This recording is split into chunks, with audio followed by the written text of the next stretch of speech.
जीवन में व्यक्ति को अपने गुरु के बाद अनुभवों से सीखना चाहिए। आज के समय भी इस बात को जीवन में उतारने की ज़रूरत है। आज लोग बड़े बुजुर्गों और माता पिता की राय को अक्सर ज़रूरी नहीं समझते हैं। आप जिस उम्र और पड़ाव पर हैं, आपके बुजुर्ग उन स्थितियों का सालों पहले सामना कर चुके हैं, इसलिए उनके अनुभवों से सीख लेकर आगे बढ़ें। ऐसी ही एक कहानी जिसके राज्य में एक राजा की है, जिसके राज्य में कोई भी परेशान या समस्या नहीं थी। सभी लोग उस राजा से बहुत खुश थे और ऊपर वाले से धन्यवाद करते थे कि इतने अच्छे राजा को उनके ज़िंदगी में भेजे हैं। वह राजा दिव्यांग था, उसकी एक आँख नहीं थी और एक पैर नहीं था, लेकिन फिर भी राजा को इस बात का कोई मलाल नहीं था। एक दिन राजा अपने महल के गलियारे में घूमते हुए अपने पूर्वजों की लगी तस्वीर को देख रहा था और सोच रहा था कि मेरे पिताजी इतने शूरवीर थे, उनके पिताजी इतने शूरवीर थे, हमें इतने शूरवीर खानदान में जन्म लेने का मौका मिला। यह ऊपर वाले का धन्यवाद है।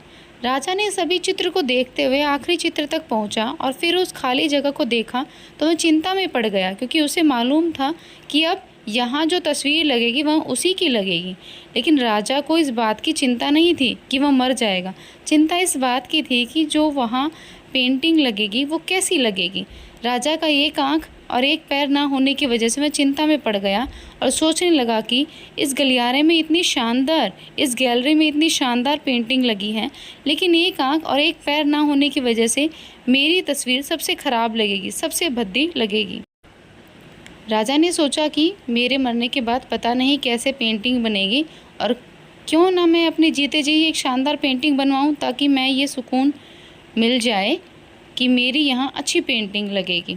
अब ये उस राज्य में ऐलान करवा दिया गया और सभी पेंटरों को बुलाया गया और कहा गया कि जो भी पेंटर राजा का शानदार पेंटिंग बनाएगा उसे शानदार इनाम मिलेगा।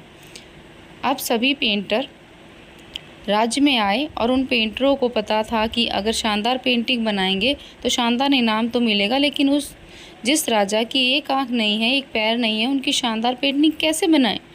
पेंटर सोच रहे थे कि इनाम का पता नहीं, लेकिन अगर शानदार पेंटिंग नहीं बनी और राजा को गुस्सा आ गया तो सज़ा मिलेगी। इसलिए बड़े बड़े चित्रकार भी आगे नहीं आए।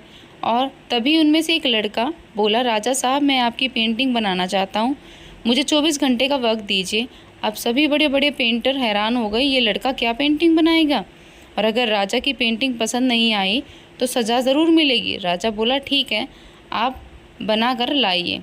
अगले दिन वह लड़का तस्वीर बनाकर लाने वाला था तो दरबार पूरी तरह से भरा था। अब लड़का जब उस पेंटिंग को बनाकर लाया तो लोग आश्चर्यचकित रह गए।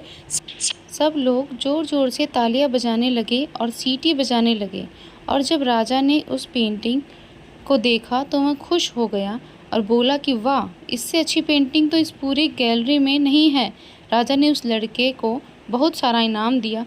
अब आप सोच रहे होंगे कि उस राजा की क्या पेंटिंग बनी होगी, जिसकी एक आँख नहीं है और एक पैर नहीं है, कैसे पेंटिंग बना होगा। उस तस्वीर में लड़के ने उस राजा को एक घोड़े पर सवार किया था।